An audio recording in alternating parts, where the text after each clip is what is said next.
بسم اللہ الرحمن الرحیم الحمد للہ وکفا وسلام علی عبادہ الذین اصطفى اما بعد فاعوذ باللہ من الشیطان الرجیم بسم اللہ الرحمن الرحیم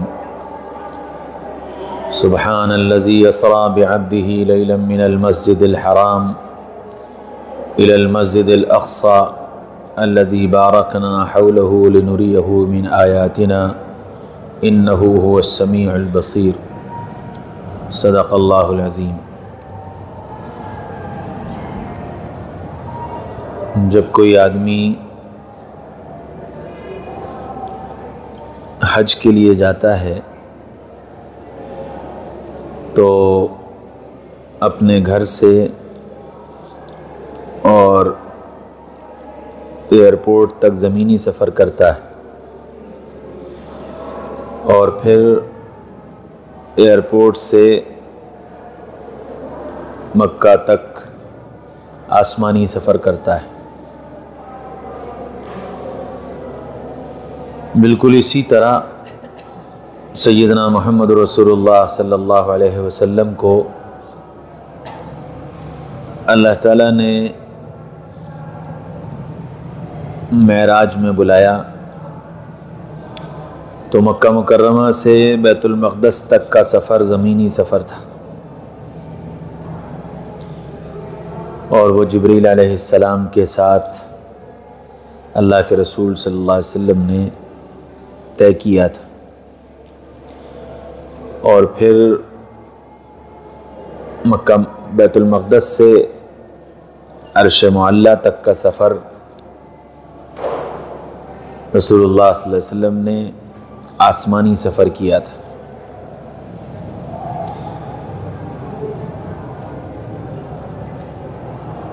زمینی سفر کو قرآن نے اسرا کہا ہے اور آسمانی سفر کو معراج کہا جاتا ہے۔ نبی پاک صلی اللہ علیہ وسلم جب مکہ مکرمہ سے بیت المقدس تشریف لے گئے تو ایک وادی پر گزر ہوا جہاں بہت تیز خوشبو آ رہی تھی۔ اللہ کے رسول صلی اللہ علیہ وسلم نے جبریل سے پوچھا کہ جبریل یہ خوشبو کیسی ہے؟ تو آپ نے فرمایا کہ اے اللہ کے رسول، یہاں فرعون کے سر میں کنگھا کرنے والی ایک باندی مدفون ہے، دفن کی گئی ہے، اس کے ایمان کی خوشبو ہے۔ تو اللہ کے رسول صلی اللہ علیہ وسلم نے پوچھا کہ اس کی یہ مقام اس کو کیسے حاصل ہوا؟ فرمایا کہ جب موسیٰ علیہ السلام نے فرعون کو ایمان کی دعوت دی اور اللہ کی وحدانیت اور اللہ کی ربوبیت کے اقرار کرنے کی طرف اس کو بلایا، تو فرعون نے تو نہیں مانا، لیکن فرعون کی بیوی آسیہ، انہوں نے اندر اندر موسیٰ علیہ السلام کی نبوت کو اور اللہ کی وحدانیت اور ربوبیت کو تسلیم کر لیا، اور حضرت آسیہ کے ساتھ ساتھ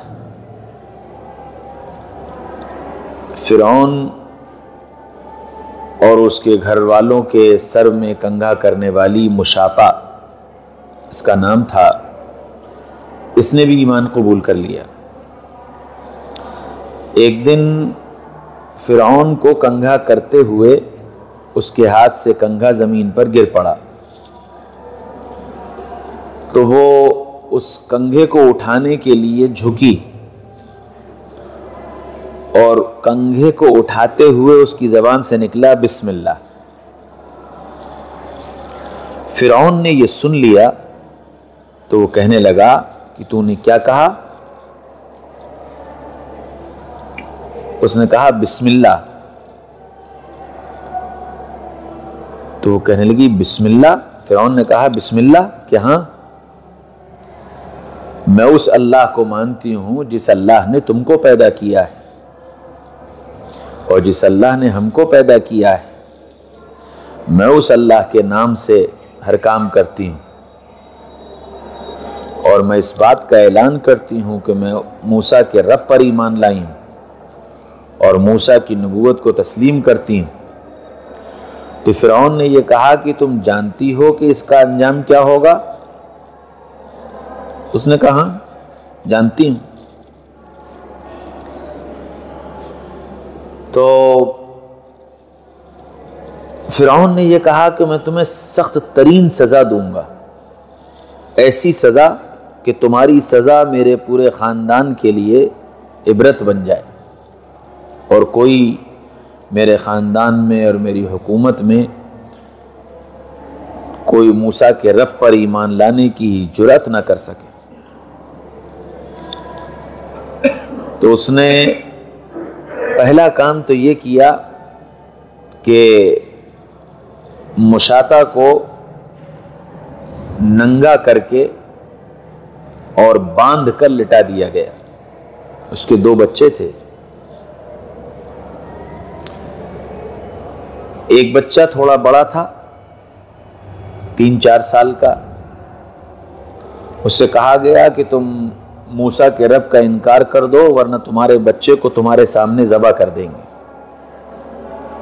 اس نے کہا مجھے منظور ہے. تو اس کے بچے کو اس کے سامنے ذبح کر دیا گیا. پھر دوسرا بچہ جو اس کا دودھ پیتا تھا، اس دودھ پیتے بچے کو لا کر اس کی چھاتی کے اوپر لٹا دیا گیا اور پھر اس سے یوں کہا گیا کہ تم موسیٰ کے رب کا انکار کر دو ورنہ اس بچے کو تمہارے سینے پر ہی بھی ذبح کر دیا جائے گا. اس نے کہا کہ میں تو ایمان لا چکی اور اب تمہیں جو کرنا ہو وہ کرو. چنانچہ اس بچے کو مشاطہ کے سینے پر ذبح کر دیا گیا اور پھر ذبح کر کے ان بچوں کو کھولتے تیل میں ڈال دیا گیا. وہ جل کر ان کا گوشت ختم ہو گیا اور ہڈیاں بچ گئیں. پھر مشاطہ سے کہا گیا کہ ایمان چھوڑ دو ورنہ ہم تمہاری کھال اتار دیں گے. اس نے کہا کہ جب میں نے اپنے بچوں کے ذبح ہونے پر نہیں اپنے رب کو نہیں چھوڑا تو میں اپنی جان پر اپنے رب کو کیا چھوڑ سکتی ہوں. چنانچہ لوہے کی کنگھی سے اس کے پورے جسم کی کھال کو اتار کر اس پر لال مرچیں چھڑکی گئیں.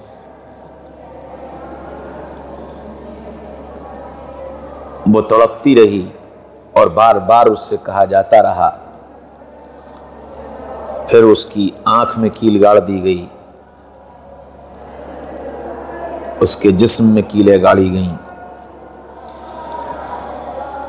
پھر اس نے اتنا کہا کہ جب میں مر جاؤں تو بس میری ایک خواہش ہے کہ میری ہڈیاں اور میرے بچوں کی ہڈیاں ایک جگہ دفن کر دینا. تو اللہ کے رسول جس جگہ اس کی اور اس کے بچوں کی ہڈیاں دفن کی گئی ہیں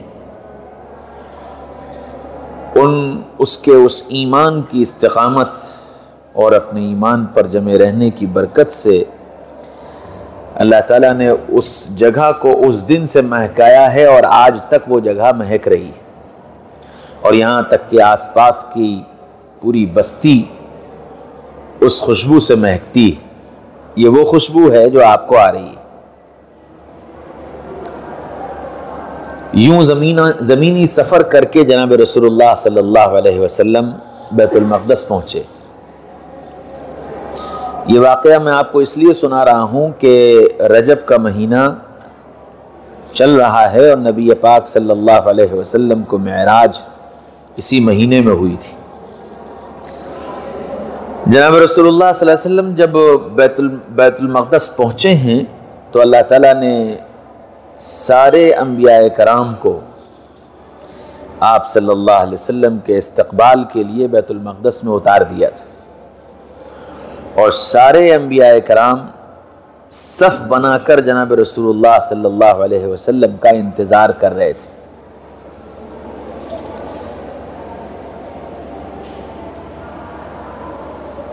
انبیاء کرام کو اتارا اس لیے گیا کہ آپ صلی اللہ علیہ وسلم کو امام الانبیاء کے منصب پر پہنچانا تھا، اور ابھی تک آپ معنن امام الانبیاء تھے، حقیقت میں انبیاء کی امامت نہیں کی تھی۔ تو اللہ تعالیٰ نے استقبال کے لیے محمد رسول اللہ صلی اللہ علیہ وسلم کو حقیقی منصب امامت تک پہنچانے کے لیے سارے انبیاء کرام کو بیت المقدس میں اتارا، اور سب آپ کے منتظر تھے۔ آپ جب پہنچے تو حضرت جبریل نے فرمایا یا رسول اللہ آگے بڑھیے اور ان کو نماز پڑھائیے۔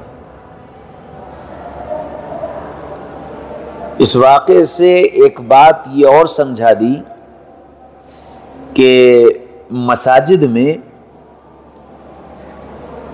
مقتدی امام کا انتظار کریں گے، امام مقتدیوں کا انتظار نہیں کرے گا۔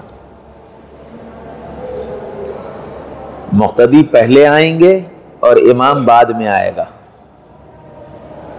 عام طور پر نماز کا وقت ہوا اور مسجد کی گھڑی بولی تو مقتدی پلٹ پلٹ کر امام صاحب کو دیکھنا شروع کر دیتے ہیں،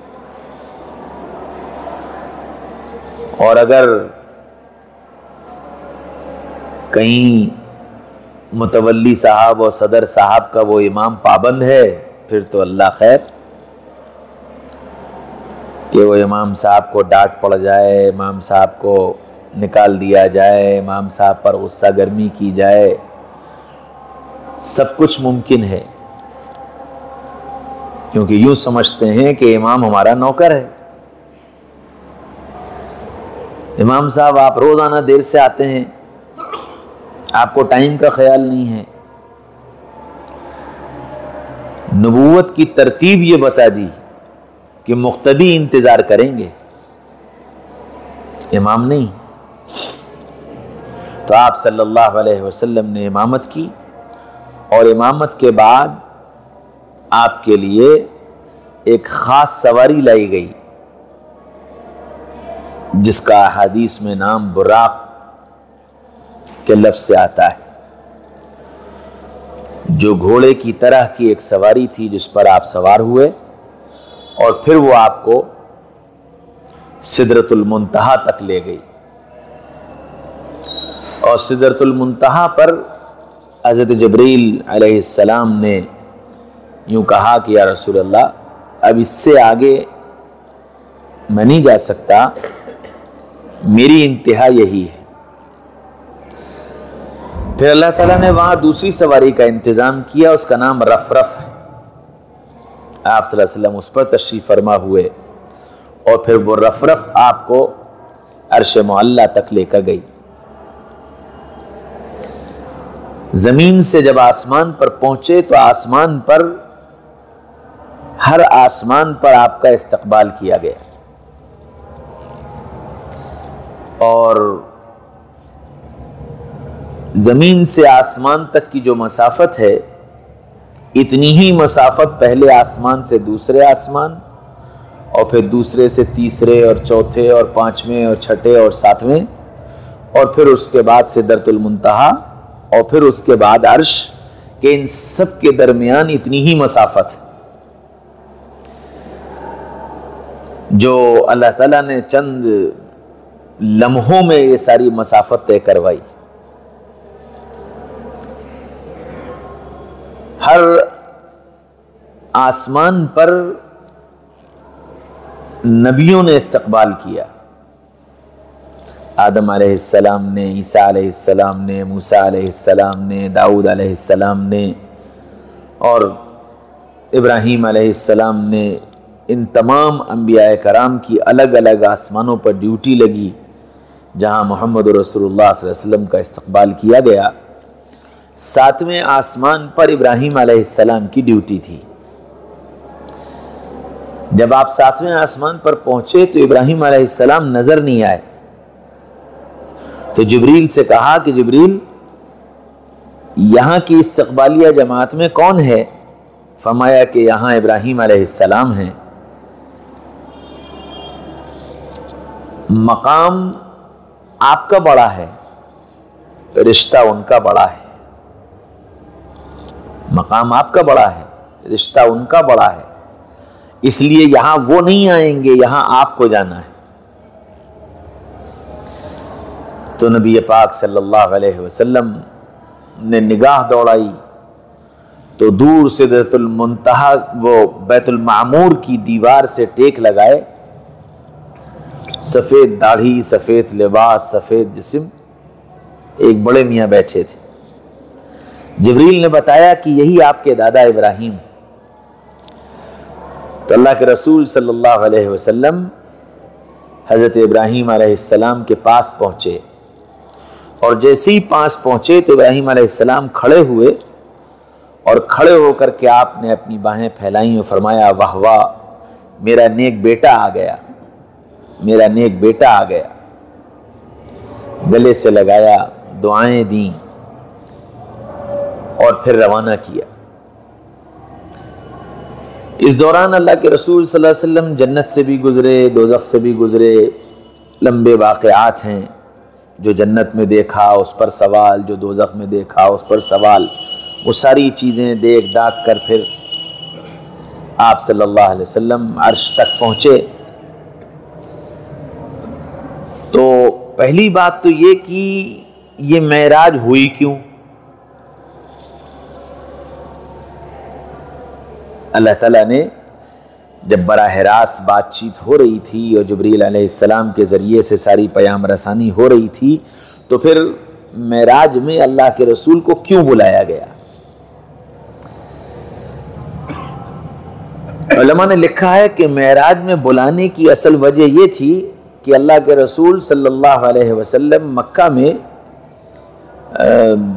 دعوت دے رہے تھے، اور اس دعوت پر حالات تھے، لوگ برا بھلا کہہ رہے تھے، دھکے مار رہے تھے، گردن پر اوجڑی ڈالی جا رہی تھی، راستے میں کانٹے بچھائے جا رہے تھے، فاقوں پر مجبور کیا جا رہا تھا، سب کچھ ہو رہا تھا، اور کوئی سن کر نہیں دے رہا تھا الا ماشاء اللہ۔ تو اللہ کے رسول صلی اللہ علیہ وسلم کو یہ خیال آیا کہ طائف میں ہمارے رشتہ دار رہتے ہیں، اور طائف ایک طرح سے آپ کا نانیال تھا۔ حضرت حلیمہ سعدیہ رسول اللہ صلی اللہ علیہ وسلم کی جو ماں ہیں، دودھ پلانے والی ہیں، وہ طائف کی ہی رہنے والی تھی، تو اس رشتے سے طائف والے آپ کے ماموں اور خالہ، تو یہ سوچ کر کہ طائف والوں کا میں نواسا اور بھانجا ہوں، یہ لوگ اپنی اس رشتہ داری کی وجہ سے محبت کرتے ہیں، شاید وہاں میری بات سن لی جائے۔ اس خیال سے اللہ کے رسول صلی اللہ علیہ وسلم طائف تشریف لے گئے، اور عجیب بات یہ ہے کہ طائف کے سفر میں آپ نے کسی کو ساتھ نہیں لیا اور نہ کسی کو بتایا، یہاں تک کہ سیدنا ابوبکر صدیق رضی اللہ عنہ کو بھی نہیں بتایا، تنے تنہا اکیلے تشریف لے گئے۔ پتہ یہ چلا کہ بعض مرتبہ کام کرنے والوں کو کام کے سلسلے میں بعض فیصلے لینا پڑتے ہیں، اور یہ ضروری نہیں ہے کہ وہ فیصلے سب کو بتائے جائیں، مقصود کام کا نفع ہوتا ہے۔ اللہ کے رسول صلی اللہ علیہ وسلم اس لیے اکیلے تشریف لے گئے، اور تقریباً 80-90 کلومیٹر ہے مکہ مکرمہ سے طائف، جو سفر آپ نے پیدل کیا ہے، اور سخت گرمی کے زمانے میں سفر کیا تھا، نہ کھانے کو پاس کچھ تھا، نہ پینے کو پاس کچھ تھا، ایسی سختی اور تنگی میں آپ بڑی امیدوں کے ساتھ نکل کر طائف گئے تھے کہ طائف میں انشاءاللہ کوئی ہم کو ٹھکانہ ملے گا اور کوئی ہمارا مددگار ہوگا۔ جب پہلے رشتہ دار کے ہاں پہنچے اور اس کو جا کر کے اپنی بات بتائی، تو اس نے کہا کہ نہیں، میں تمہاری اس سلسلے میں کوئی مدد نہیں کر سکتا، تم یہاں سے چلے جاؤ۔ نہ اس نے بٹھایا، نہ اس نے پانی کو پوچھا، آپ آگے چل دیے، دوسرے رشتہ دار کے ہاں گئے۔ اس نے کہا کہ نہیں، میں تمہاری بات نہیں سنوں گا، اور مجھے تمہاری بات میں کوئی دلچسپی نہیں، اور نہ میں تمہیں ٹھکانہ دے سکتا ہوں، تم یہاں سے نکلو، یہاں سے جاؤ۔ مایوس ہو کر تیسرے کے یہاں پہنچے تو تیسرے نے کہا کہ نہ تو بات سنوں گا اور نہ یہاں ٹھہرنے دوں گا، اور پھر اتنے پہ بس نہیں کیا، بلکہ محلے کے اور آس پاس کے بچوں کو پیچھے لگا دیا کہ نعوذ باللہ یہ آدمی دیوانہ ہے، پاگل ہے، یہ ہمارے معبودوں کو برا بھلا کہہ رہا ہے، اور اس کو بستی سے باہر نکال دو۔ تو وہ پتھر مار مار کر مجبور کرتے رہے کہ رسول اللہ صلی اللہ علیہ وسلم کو طائف شہر چھوڑنا پڑا، اور آپ صلی اللہ علیہ وسلم پتھر کھا کر پتھر بستی سے باہر آ گئے، اور اتنے پتھر پڑے کہ آپ کے جسم سے خون بہنے لگا، پورا جسم خون آلود ہو گیا، بھوک، پیاس، چوٹ، درد، تکلیف، ان سب سے ہار کر جب شہر سے باہر آ گئے اور وہ پتھر مارنے والے واپس چلے گئے، تب ایک درخت کے نیچے آپ تشریف فرما ہوئے، اور گویا غشی کسی کیفیت آپ کے اوپر طاری ہو گئی۔ وہاں سے ایک آدمی کا گزر ہوا تو اس نے دیکھا، اسے ترس آیا، وہ جلدی سے اپنے باغ میں گیا، اپنے مالک سے کہا کہ ایسے ایک اجنبی مسافر ہے جو بڑی زخمی حالت میں اور غنودگی کی حالت میں وہاں پڑا ہوا ہے، میں یہ چاہتا ہوں کہ اس کو کچھ کھلا دیا جائے، پلا دیا جائے۔ تو مالک نے اجازت دے دی کہ ہاں بالکل، اس کا انگور کا باغ تھا کہ انگور لے جاؤ، پانی لے جاؤ۔ وہ انگور اور پانی لے کر کے آیا۔ اللہ کے رسول صلی اللہ علیہ وسلم اس وقت تک تھوڑا ہوش میں آ گئے تھے، تو اس نے پانی پیش کیا، آپ نے پانی پیا، اس نے انگور دیے، آپ نے انگور کھائے۔ پوچھا تمہارا کیا نام ہے؟ کہنے لگا کہ میرا نام عداس ہے۔ تم کہاں سے آئے ہو؟ کہنے لگا کہ میں مزدور ہوں، نینوا کا رہنے والا ہوں، یہاں کام کرنے آیا ہوں، فلاں کے باغ میں کام کرتا ہوں۔ تو اللہ کے رسول صلی اللہ علیہ وسلم نے فرمایا اچھا وہ نینوا جہاں یونس ابن متہ نام کے ایک اللہ کے نبی تھے؟ تو وہ کہنے لگا کہ تم کیسے جانتے ہو؟ تو اللہ کے رسول نے فرمایا کہ وہ میرے بھائی تھے، کیونکہ وہ بھی اللہ کے نبی تھے اور میں بھی اللہ کا نبی ہوں۔ حضرت یونس کے بارے میں اتنی اطلاع ہی اس کے لیے کافی ہو گئی، اس کے دل میں یہ خیال آیا کہ یہ اللہ کا نبی ہے اور مجھے اس کی بات مان لینی چاہیے۔ تو وہ واپس اپنے مالک کے پاس گیا اور جا کر کے اس نے کہا کہ یہ مکہ کا رہنے والا عبداللہ کا بیٹا عبد المطلب کا پوتا ہے، اور یہ چاہتا ہے کہ میں اس کے دین کو قبول کر لوں۔ وہ باغ شیبہ کا تھا، عتبہ اور شیبہ ان کا باغ تھا۔ وہ لوگ سخت دشمن تھے اللہ کے رسول کے، لیکن اللہ کے رسول کا یہ حال دیکھ کر اس نے یہ کہا کہ جاؤ، اگر بھتیجے کو تمہارے اس کا مذہب قبول کر لینے سے اطمینان ہو جائے تو تم اس کا مذہب قبول کر لو۔ عداس آئے، اللہ کے رسول صلی اللہ علیہ وسلم نے کلمہ پیش کیا، عداس نے کلمہ پڑھ لیا، ایمان میں داخل ہو گئے۔ اللہ کے رسول صلی اللہ علیہ وسلم کے چہرے پر اطمینان اور مسکراہٹ آئی۔ وہاں بیٹھ کر اللہ کے رسول صلی اللہ علیہ وسلم نے دعا مانگی، اللہم اشکو الیک ضعف قوتی وقلت حیلتی وہوانی علی الناس۔ اے اللہ، میں اپنی کمزوری کی شکایت کرتا ہوں اور اپنی بے بسی کی شکایت کرتا ہوں۔ میں کیا کروں کہ میں آپ کی بات ان کو نہیں سمجھا پایا، اور یہ میری ہی کمزوری ہے۔ ان لم تکن ساخطا علی فلا ابالی، اگر آپ مجھ سے ناراض نہیں ہیں تو پھر مجھے کسی کی پرواہ نہیں۔ اس لیے میرے رب، آپ مجھ سے راضی ہو جائیے۔ یہ دعا کی، اور پھر اس کے بعد بڑی مایوسی آپ کے اوپر طاری تھی، تو ایک خیال دل میں آیا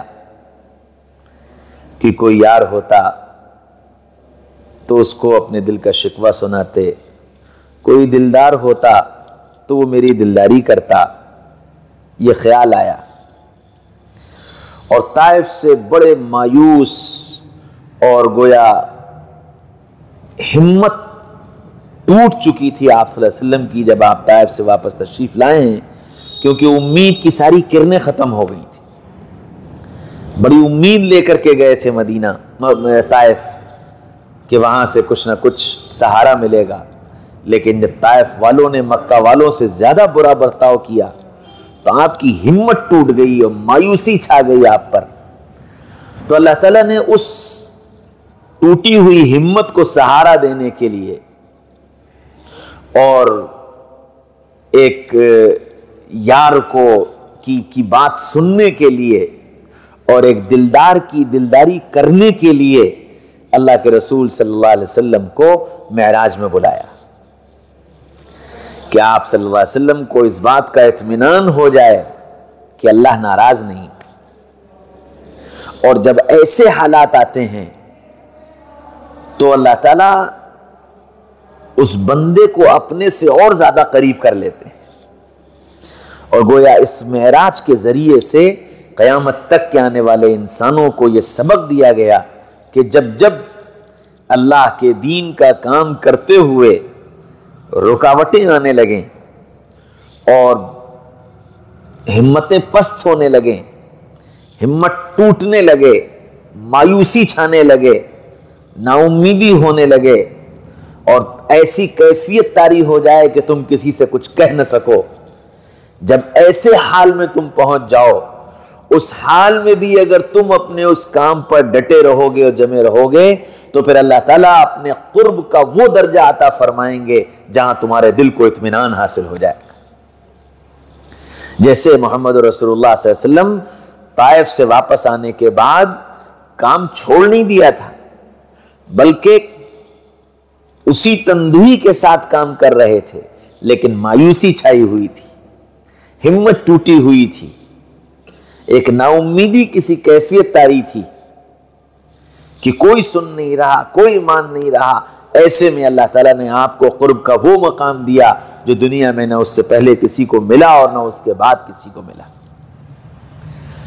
گویا معراج میں بلا کر رسول اللہ صلی اللہ علیہ وسلم کو تسلی دینا تھی اور آپ کی ہمت بڑھانا تھی، آپ کی مایوسی ختم کرنا تھی، اور آپ کے اندر ولولہ اور جوش پیدا کرنا تھا، اور آپ کو تحفہ دینا تھا، انعام دینا تھا کہ آپ ان ساری کیفیات سے نکل کر ایک نئے عزم اور ایک نئے ارادے کے ساتھ اللہ کے دین کی خدمت کے لیے آگے بڑھیں، کیونکہ دنیا میں آپ سے اللہ تعالیٰ کو کام لینا تھا، اس لیے معراج میں بلایا گیا۔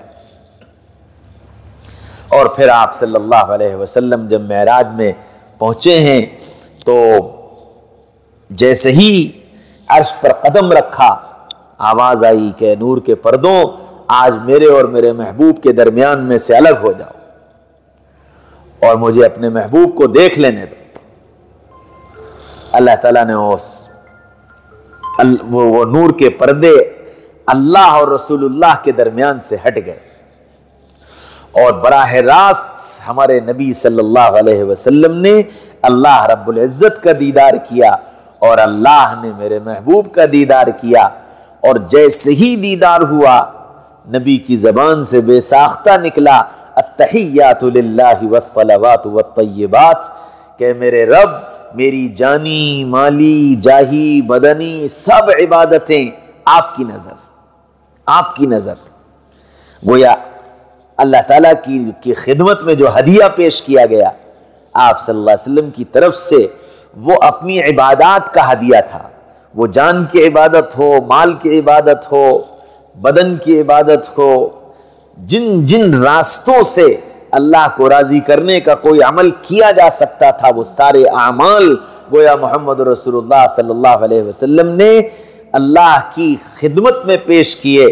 اور جب نبی نے یہ تحفہ پیش کیا تو ادھر سے جواب ملا، واہ واہ نبی جی، واہ واہ نبی جی، کیا بڑھیا تحفہ لائے ہو۔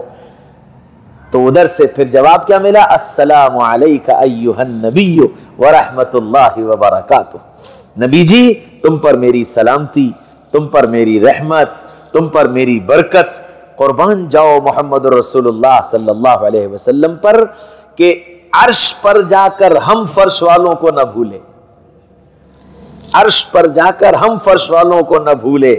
فوراً جواب میں کہا، اللہ میں اکیلا نہیں، آپ کی رحمت کا اور آپ کی سلامتی کا اور آپ کی برکتوں کا مستحق میں اکیلا نہیں، السلام علینا وعلی عباد اللہ الصالحین، آپ کی سلامتی، آپ کی رحمتیں اور آپ کی برکتیں مجھ پر اور میرے ماننے والوں پر، مجھ پر اور میری اتباع کرنے والوں پر، مجھ پر اور میرے طریقے پر چلنے والوں پر، ان سب پر آپ کی رحمت، ان سب پر آپ کی برکت۔ نبی پاک صلی اللہ علیہ وسلم کی زبان سے جب یہ جملہ نکلا تو پھر نیچے سارے فرشتے چلا اٹھے، اشہد ان لا الہ الا اللہ واشہد ان محمدا عبدہ ورسولہ، ہم گواہی دیتے ہیں کہ اللہ کے علاوہ کوئی معبود نہیں، اور ہم گواہی دیتے ہیں کہ محمد صلی اللہ علیہ وسلم اللہ کے رسول۔ یہ وہ گفتگو تھی جو اللہ اور رسول اللہ کے درمیان گویا معراج میں ہوئی تھی، ایک محبت کرنے والے کی اپنے محبوب سے جو گفتگو ہوئی ہے۔ اب ظاہر بات ہے کہ راز کی گفتگو تھی، تنہائی کی گفتگو تھی، اکیلے کی گفتگو تھی، لیکن گفتگو اتنی پیاری تھی اور گفتگو کے بول اتنے پیارے تھے، اللہ کو اتنے پسند آئے کہ اللہ تعالیٰ نے یوں فرمایا کہ نبی جی ہم آپ کو ایک تحفہ دیں گے، آپ ہمارے پاس آئے ہیں، ہمارے یہاں سے خالی ہاتھ جائیں، ایسا نہیں ہو سکتا، ہم آپ کو ایک تحفہ دیتے ہیں۔ یا اللہ کیا تحفہ؟ فرمایا کہ ہم آپ کو 50 وقت کی نماز دیتے ہیں، اور اس نماز کو پورا ہونے کے لیے اب یہ میری اور آپ کی جو گفتگو ہے یہ اس نماز کا حصہ ہوگی، کہ یہ ایسی گفتگو ہے کہ میں یہ چاہتا ہوں کہ قیامت تک اس گفتگو کو دہرایا جاتا رہے اور لوگ اس گفتگو کے ذریعے سے میری اور آپ کی محبت کو جانے اور پہچانے کہ مجھے اپنے محبوب سے کتنا پیار تھا اور میرا محبوب مجھ سے کتنا پیار کرتا تھا۔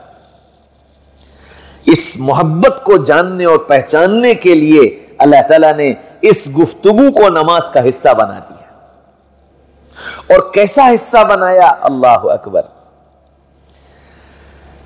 ہر 4 رکعت کی نماز پڑھو تو 2 مرتبہ، 2 رکعت کی نماز پڑھو تو 1 مرتبہ، گویا یہ کہہ دیا کہ ہر 2 رکعت پر میری اس گفتگو کو دہراؤ کہ اس کے بغیر نماز پوری نہیں۔ اچھا جی، اس سے بھی کام نہیں بنا، اور آگے کی بات، امام صاحب نے ظہر کی نماز میں قرات زور سے کر دی اور مغرب کی نماز میں قرات آہستہ کر دی. کیا کہا؟ غلطی ہو گئی. اس غلطی کی تلافی کیا تھی کہ بھئی دوبارہ نماز پڑھو، توبہ کرو، معافی مانگو. کمی خالی توبہ و معافی سے کام نہیں چلے گا. غلطی کی ہے، توبہ بھی کرو، معافی بھی مانگو، اور میری اور میرے محبوب کی اس گفتگو کو ایک بار اور دہراؤ، ایک بار اور دہراؤ. ہاں 4 رکعت پڑھ کر کے بیٹھے، غلطی کر چکے ہیں، اس لیے کیا حکم دیا کہ پہلے میری اور میرے نبی کی گفتگو دہراؤ، ایک سلام پھیرو، سجدہ کرو، ناک رگڑو، توبہ کرو، معافی مانگو، پھر اٹھو اور پھر میری اور میرے محبوب کی اس گفتگو کو دہراؤ. اگر ایسا کر لو گے تو تمہاری غلطی معاف کر دوں گا اور نماز قبول کر لوں گا. اتنا اللہ کے رسول صلی اللہ علیہ وسلم کی زبان کے نکلے الفاظ اللہ کو پسند آئے کہ یہ گفتگو بار بار دہرائی جائے. فرض پڑھو، سنت پڑھو، نفل پڑھو، واجب پڑھو، قضا پڑھو، ادا پڑھو، سفر میں پڑھو، گھر پہ پڑھو، اکیلے پڑھو، جماعت سے پڑھو، چھوٹی جماعت میں پڑھو، بڑی جماعت، کسی کی بھی نماز بغیر اس گفتگو کے پوری نہیں ہوگی. یعنی یہاں تک کہ کہا کہ قرآن فرض نماز میں یوں کہا کہ جی اگر امام پڑھ لے تو سب کی طرف سے کافی ہے نا. امام صاحب نے قرات کی الحمدللہ رب العالمین الرحمن الرحیم، ہمیں حکم کیا ہے کہ تم چپ چاپ امام صاحب کی قرات سنو. وَإِذَا قُرِئَ الْقُرْآنُ فَاسْتَمِعُوا لَهُ وَأَنصِتُوا لَعَلَّكُمْ تُرْحَمُونَ کہ جب تمہارے سامنے قرآن پڑھا جائے تو خاموشی سے اس کو سنا کرو. تو قرات امام صاحب کی کافی، سورت ملائیں امام صاحب کی کافی، لیکن یہ گفتگو خالی امام صاحب پڑھ لیں اور آپ نہ پڑھو، نا نا نا نا. یہ تو ہر امتی کے فرد سے اس گفتگو کو میں سننا چاہتا ہوں کہ میرے اور میرے محبوب کی اس گفتگو کے تذکرہ قیامت تک زندہ رہے اور 24 گھنٹے زندہ رہے. کیونکہ آپ عالم پر اگر نگاہ ڈالیں گے تو 24 گھنٹے نماز ہو رہی ہے. کہیں جماعت ہو رہی ہے، کہیں انفرادی ہو رہی ہے، کہیں گھر میں ہو رہی ہے، کہیں مسجد میں ہو رہی ہے، کہیں مرد پڑھ رہا ہے، کہیں عورت پڑھ رہی ہے. 24 گھنٹے یہ نماز پڑھی جا رہی، 24 گھنٹے لوگ اتحیات میں ہیں، 24 گھنٹے یہ گفتگو دہرائی جا رہی کہ قیامت تک یہ گفتگو زندہ رہے اور گویا معراج قیامت تک لوگوں کے ذہنوں میں زندہ رہے. اس گفتگو کو دہروانے کا مقصد یہ ہے کہ دنیا کو یہ معلوم ہو اور امت کے ہر فرد کو یہ معلوم ہو کہ محمد رسول اللہ صلی اللہ علیہ وسلم وہ شخصیت اور وہ ذات ہے جس کو اللہ نے اس جسم کے ساتھ زمین سے اٹھا کر آسمان پر اور آسمان سے اوپر عرش تک اپنے پاس بلایا اور بلا کر وہاں اس محبوب سے گفتگو کی. یہ بات ذہن میں تازہ رہے، لوگ بھول نہ جائیں، اس لیے اس کو نماز کا حصہ بنایا گیا. تحفہ ملا 50 وقت کی نماز، بڑے خوش اللہ کے رسول. واپسی کا سفر ہوا، وہ جو استقبالیہ جماعت کھڑی تھی اب وہ سب رخصت کرنے کے لیے کھڑے تھے. ایک ایک کر کے انبیاء کرام جہاں پہنچے، ہاں بھائی کیا تحفہ ملا؟ جی 50 وقت کی نماز ملی ہے. اب باقی نبی تو خاموش رہے. موسیٰ علیہ السلام کے پاس پہنچے، ہاں بھائی کیا تحفہ ملا؟ کہ اللہ نے مجھے 50 وقت کی نماز دی. فرمایا ہے محمد صلی اللہ علیہ وسلم میں بھی ایک امت کا نبی تھا اور ساری زندگی میں نے جھیلا ہے. میری امت سے 2 وقت کی نہیں پڑھی گئی تھی، تم یہ 50 وقت کی لے کے جا رہے ہو، کیا بنے گا؟ میری مانو، واپس جاؤ اور کچھ کم کرا لاؤ. واپس تشریف لے گئے، جا کر کہا کہ اللہ ایسا خیال ہے ہمارے ساتھیوں کا کہ یہ امت کے اوپر زیادہ ہو جائے گی، کچھ کم کر دیجیے۔ اچھا چلو 45۔ پھر آ گئے، پھر ملے مجھ، کیا ہوا کہ جی 5 کم ہو گئی، 45 ہو گئی، کہ بہت ہیں واپس جاؤ۔ موسیٰ علیہ السلام بار بار ٹوکتے رہے اور بار بار واپس بھیجتے رہے، اور اللہ ہر مرتبہ 5 کم کر دیتا کہ اچھا چلو 40، اچھا چلو 35، اچھا چلو 30۔ علماء نے اس کی حکمت یہ لکھی ہے کہ اللہ چاہتا تو پہلی مرتبہ میں کہہ دیتا کہ بھئی جاؤ 5 وقت کی، کیوں یہ اتنے چکر لگوائے کہ بار بار دیدار ہو سکے، بار بار ملاقات ہو سکے۔ اور نبی کو بھی مزہ آ رہا تھا، نبی پاک صلی اللہ علیہ وسلم کو بھی مزہ آ رہا تھا کہ اسی بہانے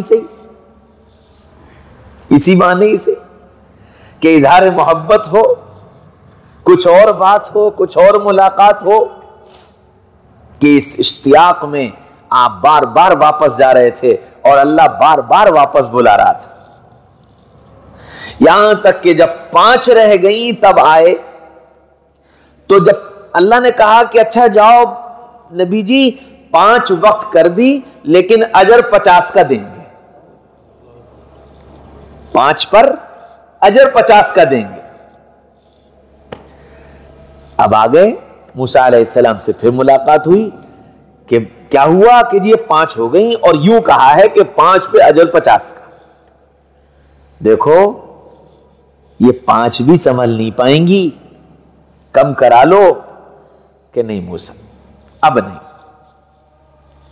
اب تو مجھے شرم آتی ہے، اور اللہ نے جب یہ کہہ دیا کہ 5 پر 50 کا اجر ملے گا تو اب کوئی گنجائش نہیں۔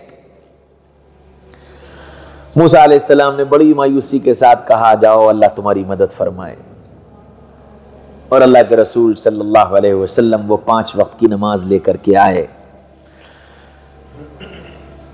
یہ سارا واقعہ جو کچھ بھی ہوا، آپ مکہ سے بیت المقدس اور بیت المقدس سے آسمان اور آسمان سے سدرۃ المنتہا اور عرش اور عرش پر یہ گفتگو، اور پھر اس گفتگو میں آپ کا واپس آنا اور جانا، آنا اور جانا، یہ سب جو کچھ ہوا یہ سب رات کی چند گھڑیوں میں ہو گیا۔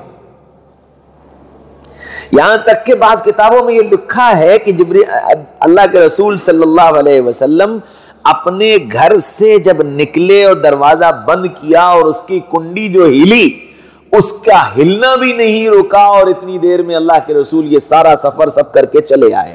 اس کی تشریح یہ لکھی ہے کہ اللہ نے وقت کو ٹھہرا دیا تھا، وقت ٹھہر گیا تھا، اور اللہ کے رسول صلی اللہ علیہ وسلم یہ سارا سفر کر کے تشریف لے آئے۔ اب صبح ہوئی اور اللہ کے رسول صلی اللہ علیہ وسلم نے بتایا کہ آج رات میرے ساتھ ایسا ایسا ہوا، اور میں یوں گیا اور یوں گیا اور یوں گیا، اور یہ ہوا اور یہ ہوا۔ یہ اطلاع مل گئی ابو جہل کو، اور ابو بکر سے پہلے ابو جہل کو اطلاع مل گئی، تو ابو جہل دوڑا ہوا ابو بکر کے پاس پہنچ گیا، کہنے لگا کہ یہ بتاؤ کہ اگر کوئی آدمی یہ کہے کہ میں رات کو یہاں سے بیت المقدس گیا اور رات ہی کو واپس آ گیا، تو تم اس کی بات مان لو گے؟ تو ابو بکر صدیق نے کہا ہرگز نہیں، ممکن ہی نہیں ہے کہ وہ رات میں جائے اور رات ہی کو واپس آ جائے۔ یہی تو میں کہہ رہا تھا، وہ تمہارے صاحب ہیں نا محمد صلی اللہ علیہ وسلم، وہ یہ کہہ رہے ہیں کہ رات کو میں بیت المقدس گیا اور وہاں سے آسمانوں پہ گیا اور وہاں سے یہ ہوا اور یہ ہوا اور یہ ہوا اور رات ہی کو واپس آ گیا۔ فرمایا خدا کی قسم وہ بالکل سچ کہہ رہے ہیں۔ حضرت ابوبکر صدیق نے کہا، فوراً یہ کہا، خدا کی قسم وہ بالکل سچ کہہ رہے ہیں، تو جھوٹا ہے۔ باطل اہل حق سے بدگمان کرنے کی ایسے ہی چیزیں اور باتیں تلاش کرتا ہے، کیسے کسی آدمی سے اس کو بدگمان کیا جا سکتا ہے۔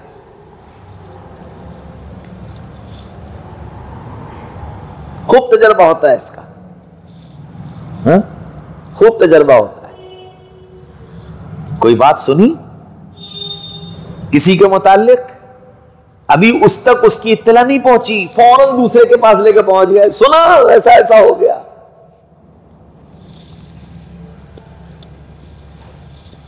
یہ شروع سے چلا آ رہا ہے. اب اللہ حضرت ابوبکر تشریف لائے، اللہ کے رسول صلی اللہ علیہ وسلم پورا واقعہ سنایا.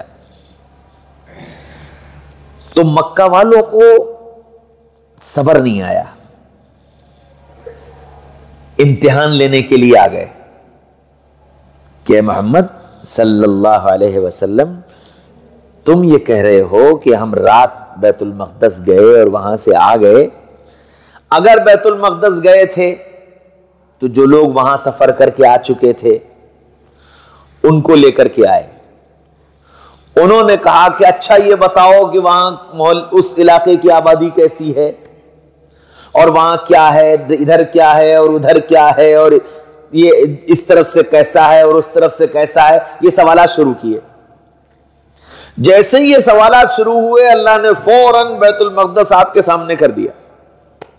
اب وہ جو پوچھے جائیں اللہ کے رسول دیکھ دیکھ کے جواب دیے جائیں کہ جی دیکھو ادھر یہ درخت ہے، ادھر یہ دروازہ ہے، ادھر یہ کھڑکی ہے، ادھر یہ محلہ ہے، ادھر یہ آبادی ہے، اور مسجد کے اندر ایسا ہے، اور یہ کونا ایسا، اور یہ کونا ایسا، اور یہ علاقہ ایسا، اور یہ علاقہ ہے. اب وہ جو ساری تصویر بیان کرنا شروع کی تو ٹیپ لگ گئے. انہوں نے کہا بھائی اب کیسے جھٹلائیں؟ خاموش ہو گئے. اللہ کے رسول صلی اللہ علیہ وسلم نے صحابہ کو بتایا کہ بھئی اللہ نے ہم کو پوری امت کو ایک تحفہ دیا ہے 5 وقت کی نماز کا. صحابہ خوشی کے مارے کھل اٹھے کہ الحمدللہ اے اللہ کے رسول، اب تک جب کوئی مسئلہ آتا تھا تو ہم دوڑ کر آپ کے پاس آتے تھے، آپ کو پریشان کرتے تھے، اب اللہ نے براہ راست اپنے سے مانگنے کا راستہ دے دیا ہے. اب اللہ نے براہ راست اپنے سے مانگنے کا راستہ دے دیا ہے. تو صحابہ یوں سمجھتے تھے کہ نماز براہ راست اللہ سے لینے کا ذریعہ ہے.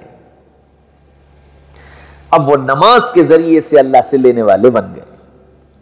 پھر وہ ان کا چاہے کاروبار ہو، چاہے اولاد ہو، چاہے بیماریاں ہوں، چاہے گھر کے مسائل ہوں، چاہے حکومتوں کے مسائل ہوں، کچھ بھی ہو، وہ یہ جانتے تھے کہ ہم 2 رکعت پر مسئلہ حل کرا لیں گے. ہم 2 رکعت پر مسئلہ حل کرا لیں گے.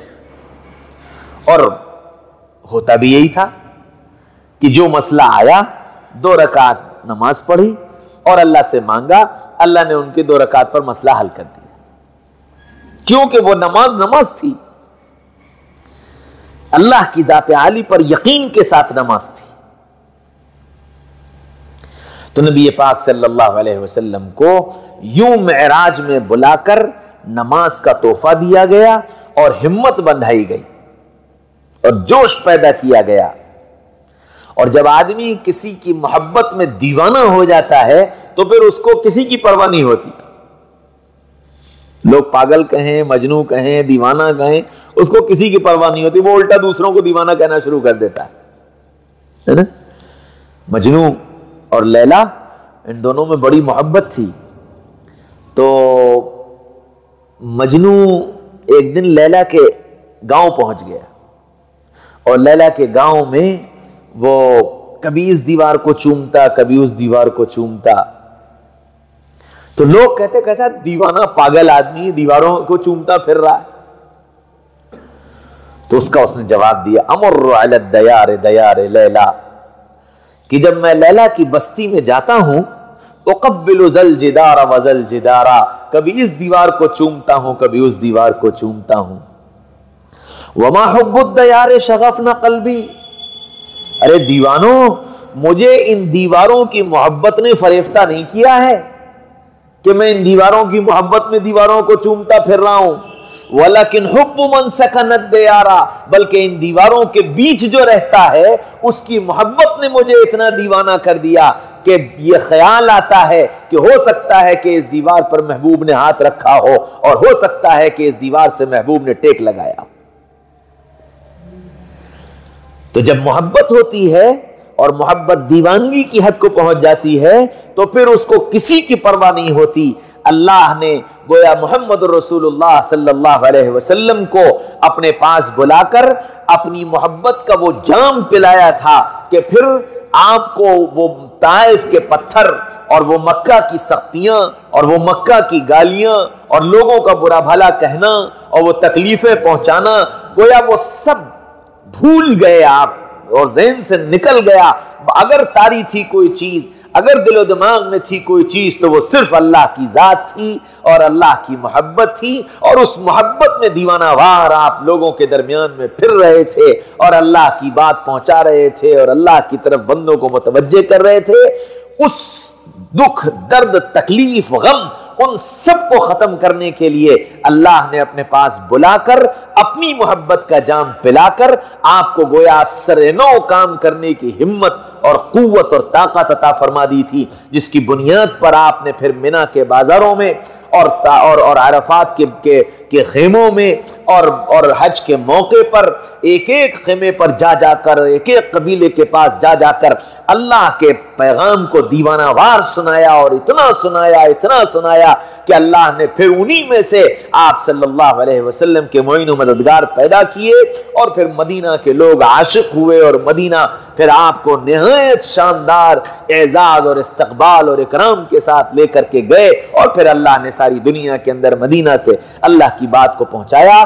یہ دستور ہے اللہ کا کہ جب کوئی بندہ اللہ کے دین کا کام یوں ٹوٹ کر کے کرتا ہے اور تھک جاتا ہے اور ہمتیں پست ہونے لگتی ہیں، پھر اللہ تعالیٰ اس کو اپنی محبت کا ایسا جام پلاتے ہیں کہ وہ اپنی اس ساری تھکن کو بھول جاتا ہے، اور اس کی جو تکلیفیں ہیں وہ تکلیفیں اس کو یاد نہیں رہتی، اور پھر اللہ تعالیٰ اس سے کام لیتے ہیں اور ایک بڑا کام ہوتا ہے، ایک تبدیلی آتی ہے، ایک انقلاب برپا ہوتا ہے، اور اللہ کی بات دنیا میں چل پڑتی ہے۔ یہ ماضی کا بھی دستور رہا ہے اور آئندہ کے بھی یہی دستور ہے کہ جو دیوانہ وار محنت کرے گا اور اپنے آپ کو تھکائے گا، لگائے گا، کھپائے گا، ہمتیں ٹوٹیں گی، ہمت توڑی جائے گی، ہمت پست کی جائے گی، حالات پر حالات آئیں گے، جب ان سب کو جھیلتا چلا جائے گا تو اللہ اس کو اپنے قرب کا جام پلائیں گے، اللہ اس کو اپنا قرب عطا فرمائیں گے، اور اس قرب کی وجہ سے پھر اس کے اندر ایک نیا جوش اور نیا ولولہ آئے گا، اور اس جوش اور ولولے کے تحت جب وہ کام شروع کرے گا تو پھر اللہ اس کے ذریعے سے کام لیں گے اور اللہ کی بات دنیا میں چل پڑے گی۔ یہ اللہ کا دستور ہے۔ اس لیے محمد رسول اللہ صلی اللہ علیہ وسلم کو معراج میں بلایا گیا۔ معراج کا سبق ہم کو یاد رہنا چاہیے، اور معراج کی وجہ سے محمد رسول اللہ صلی اللہ علیہ وسلم کا مقام یاد رہنا چاہیے، اور معراج کی وجہ سے اللہ اور اس کے رسول کی اور رسول اللہ اور اللہ کی آپس کی محبت ہمارے دل و دماغ میں مستحضر رہنی چاہیے کہ اللہ کو اپنے نبی سے کتنا پیار تھا اور ہمارے نبی کو اپنے اللہ سے کتنا پیار تھا۔ اس پیار کی اور علامت ہے التحیات کا نماز کا جز بن جانا، اور التحیات کا بار بار نماز کے اندر دہرایا جانا، یہ اللہ اور اس کے نبی کی محبت کی ایک علامت اور ایک نشانی ہے، تاکہ دنیا قیامت تک اس محبت کی اس نشانی کو یاد رکھے اور یہ سمجھے کہ اللہ اس کے رسول آپس میں کتنی محبت کرنے والے تھے۔ اور نبی پاک صلی اللہ علیہ وسلم گویا امت کو اسی بات کا پیغام دینے کے لیے آئے تھے کہ تم اگر اپنی مثال باقی رکھنا چاہتے ہو اور اپنی یاد لوگ زندگی کے اندر باقی اور تازہ رکھنا چاہتے ہو تو تمہاری ذمہ داری ہے کہ تم اپنے دل کے اندر اللہ اس کے رسول کی ایسی ہی محبت پیدا کرو۔ یہ ایک سبق ہے معراج کا جو ہم کو ملا ہے۔ معراج کی رات کوئی خاص رات نہیں ہے، اس کی کوئی خاص عبادت نہیں ہے، اس کی کوئی خاص نماز نہیں ہے، اس کے لیے کوئی روزہ نہیں ہے، یہ سب چیزیں رسم و رواج ہیں۔ صرف اللہ کے نبی صلی اللہ علیہ وسلم نے رجب کا مہینہ شروع ہونے پر ہم کو ایک دعا سکھائی، اللہم بارک فی رجب و شعبان وبلغنا رمضان، اے اللہ ہمارے رجب اور شعبان میں برکت عطا فرما اور ہمیں رمضان تک پہنچا دے۔ گویا رجب سے ہمارے اندر رمضان کی تیاری کا شوق پیدا ہو جائے۔ باقی واقعہ معراج وہ ایک واقعہ تھا، ہوا، ختم ہو گیا۔ اب اس کو اتنی اہمیت دینا کہ وہ فرض سے آگے نکل جائے، اس میں اپنی طرف سے نئے نئے اعمال گڑھ لینا کہ جی رجب شب معراج میں یہ ہونا چاہیے اور یہ پڑھنا چاہیے اور یہ وظیفہ کرنا چاہیے اور معراج کے دن کا روزہ رکھنا چاہیے اور یہ نفل پڑھنا چاہیے، یہ سب احادیث سے کہیں بھی ثابت نہیں۔ نہ صحابہ نے یہ کیا، نہ بزرگان دین نے یہ کیا، نہ اللہ کے رسول صلی اللہ علیہ وسلم نے جب اگلے سال معراج کی وہ تاریخ آئی تو کوئی اس کا اہتمام بیان کیا۔ آگے اللہ کے نبی صلی اللہ علیہ وسلم اس کے بعد تقریباً 14 سال زندہ رہے، آپ نے اس 14-15 سال میں بلکہ 17 سال زندہ رہے۔ سن 3 ہجری مکہ مکرمہ میں آپ کو نبوت ملنے کے 3-4 سال کے بعد نماز مل گئی۔ آپ نے تب سے لے کر اور دنیا سے تشریف لے جانے تک کبھی شب معراج کی رات کی کوئی اہمیت نہیں بیان کی، کوئی عمل نہیں بتایا، کوئی خاص نماز نہیں بتائی، کوئی خاص وظیفہ نہیں بتایا، نہ صحابہ نے اس کو بتایا نہ کیا، اور نہ پھر اس کے بعد تابعین نے کیا، اور نہ اس کے بعد تبع تابعین نے کیا، اور نہ سنت کے مطابق زندگی گزارنے والے اللہ والوں نے کیا۔ اس لیے اس لائن کی کوئی چیز شریعت اور سنت سے ثابت نہیں، یہ سب اپنی اپنی طرف سے۔ باقی ہر رات عبادت کے لیے ہے، ہر رات عبادت کے لیے ہے، اللہ نے رات بنائی عبادت کے لیے ہے کہ تہجد پڑھو، عبادت کرو، دعا مانگو، آنسو بہاؤ، اللہ کے سامنے رو دھو، استغفار کرو، اللہ سے معافی مانگو، ہر رات اس کے لیے ہے۔ خوب عبادت کرنی چاہیے، اس کی کوئی ممانعت نہیں، لیکن اس شب معراج کی رات کو طے کر کے کوئی عبادت کرنا اور کوئی وظیفہ پڑھنا اور کوئی اس کو اہمیت دینا، یہ شریعت سنت سے ثابت نہیں۔ اس کا خیال رکھنا چاہیے۔ اللہ مجھے اور آپ کو اللہ اور اس کے رسول کی سچی محبت عطا فرما دے، اور ہم اور آپ اللہ اور اس کے رسول سے سچی